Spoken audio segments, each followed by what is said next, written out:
Everyone, hi. Bruce Mufson, LCSW, Sunridge, Nevada, coming at you with another video breakdown. We are going to be doing the songs from Mac Miller's latest album, posthumously after his death, of course. It's called Balloonerism, and we're going to be covering the song. It's called Do You Have a Destination? And just before we begin, I want to remind everybody we are offering a group subscription where for $75 a month you can pay us out, variety of ways, but contact us that way through an email that we can sign you up. We've got numerous people asking in the comments, can you please be my individual therapist? I like what you did with Kendrick. I like what you did with Mac Miller, whatever. But we're telling people not to go that route, but we want you to do it as a group, because this way you can get your needs met on an individual basis through the group, and you'll have me at least for an hour, hour and a half, once a week. And if we have other events, just a little bit more. So again, go with the group. That is the best price. We want to grow the channel. We want to, take it to the next level. And this is how we're going to do it. Okay. So with the song, Do You Have a Destination? So first of all, Mac Miller was always very well known for his artwork and how he defined himself. And in this particular album cover, what you have is his nose is upside down and he has one eye. Instead of looking like this, it's looking like this. And also underneath him, underneath his chin, he has a tiny figure holding onto an umbrella where he's trying to hold his position as he's basically falling to the ground. And that's a theme I've noticed a lot in his songs, of always trying to get to the next level and then always having to come back to earth, always like being disappointed. So to me, the initial song title of Do You Have a Destination is because what he's telling his fans is, I'm still trying to find one for myself. Okay, as always, I'm only going to bring up the parts that I find most clinically relevant. So here we go. In verse 1, you got Max saying, okay, I went to sleep faded, then I woke up invisible. And what it's telling me is, what he's saying is, I finally crashed and I woke up drained and I'm not sure where I am. And where am I and who am I? I woke up faded, so I went to sleep faded, and I woke up invisible. Wow. Going a little further down, he goes, pray this life reciprocal and I'm going to come back an eagle. And I gave my life to this blank, already killed myself. And to me, and he does this a lot in his previous songs, he's talking in future tense, which to me was always never a good sign. And he's telling us how he feels about himself. I'm trying to change. I'm trying to become a better person. I want to come back in a different form, but boom, I'm dealing with reality. I gave my life to this crap, already killed myself. Then he goes on a little further. The world's afraid to change, but it changed on me. It's a great two lines because, I thought things would stay the same, but they moved on. And they don't, for a lot of us, it's hard to comprehend that. Even for me, getting older and older, it's still like dealing with change is scary.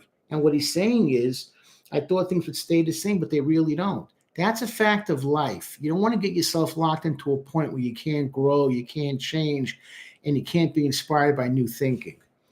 Okay, next one. It's the same verse 1. This is interesting also. He's talking about my same homies, talking about friendships, who I'm hanging with, who am I with. You need your friends to keep you grounded and to keep you sane. We know now statistically that it's not family that's going to keep you living a long time. We're living longer. It's who are your friends and what are your social activities out there. Families today, from a clinical level, they don't really exist anymore. They're so shattered. So many people are divorced, have moved away from family. Family is not connected the way it used to be. So he brings it up a lot in his music, my homies, my homies, my homies. I'm not here to argue about his family life, but I'm just saying he's giving a good example of what you need to hold on to. How many friends do I have?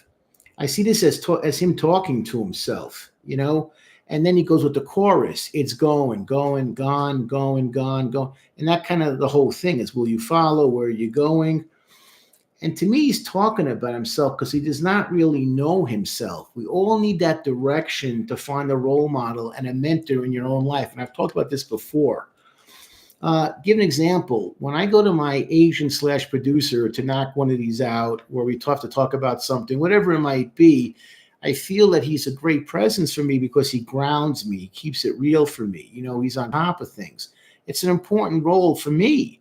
And a lot of times people feel like, I don't know if he feels that way about me, but at least I feel that way about him. But you don't realize how important that is in your life. I just recently lost a very close friend of mine. He died a few weeks ago of long COVID. And there's an absence. I'm not going to lie that I feel it. They used to talk to him 2-3 times a week. I've known him since I was like, I think 18. I'm going to be 62 in like 2 months. I know him for a long time. He's dead, gone. And he died very quickly. I knew something was weird. I tried calling, and then I got a message, he passed away. His funeral is going to be this week. I'm not going to lie. It was a bit of a shock. A guy here I thought I'd grow old with, it's not going to happen anymore.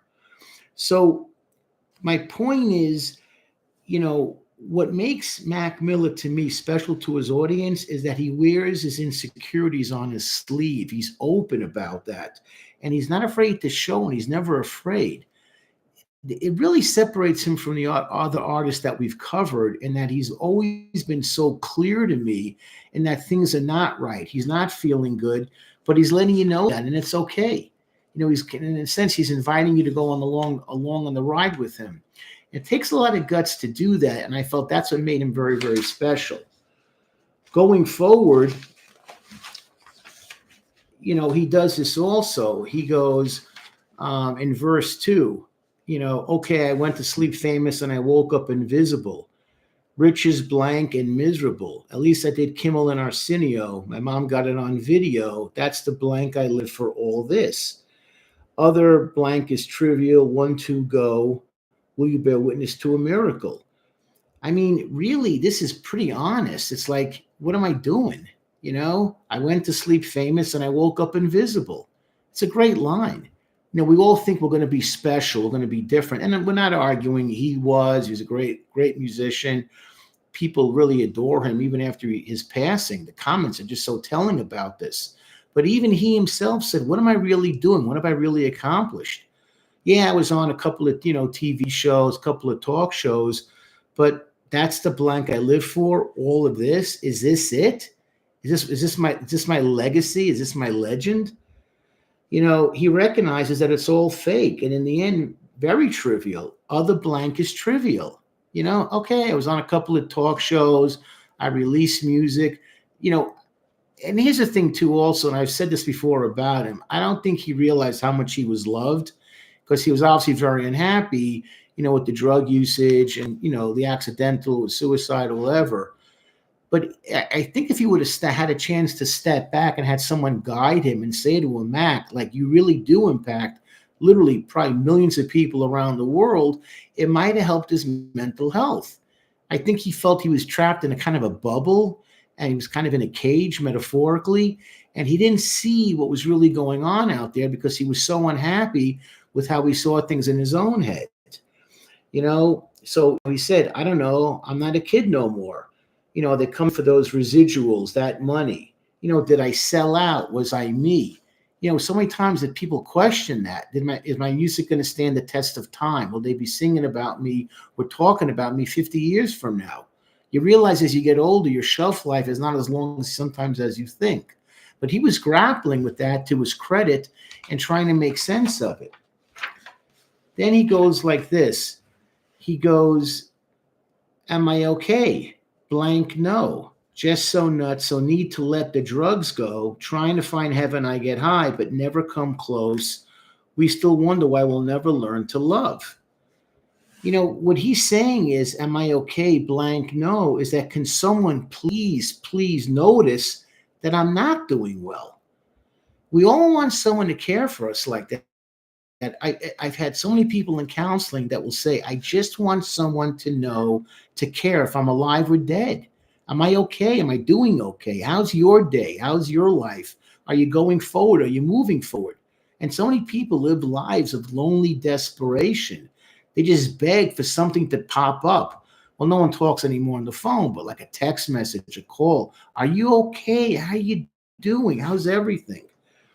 And need to let the drugs go. The drugs are ruining my life. And of course, they ultimately did. This high is a fantasy. and I'll never find that salvation that I'm looking for.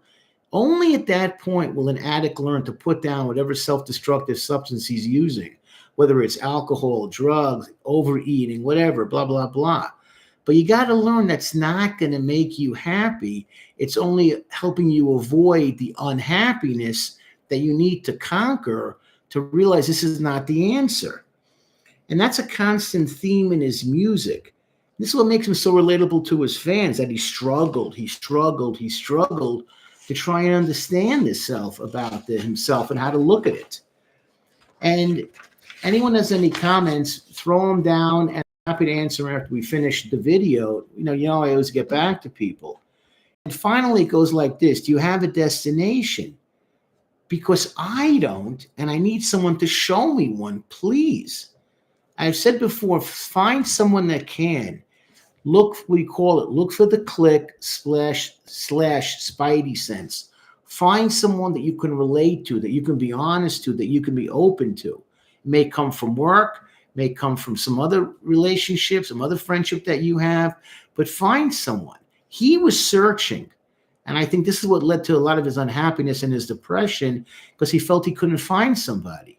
He was giving himself more and more to his fans to try and say, look, I'm struggling. I get that you're struggling. We're going to struggle together. That's what made him really, to me, so relatable to everyone that continues to talk so highly about him. Just think about what I'm saying. Going to close with this again. You got any comments, throw them up there, and think about the group. We're getting a lot of comments about being your therapist. That's fine. I want to do it in a group setting. So you pay one price for the month, at least 4 times a month, once a week.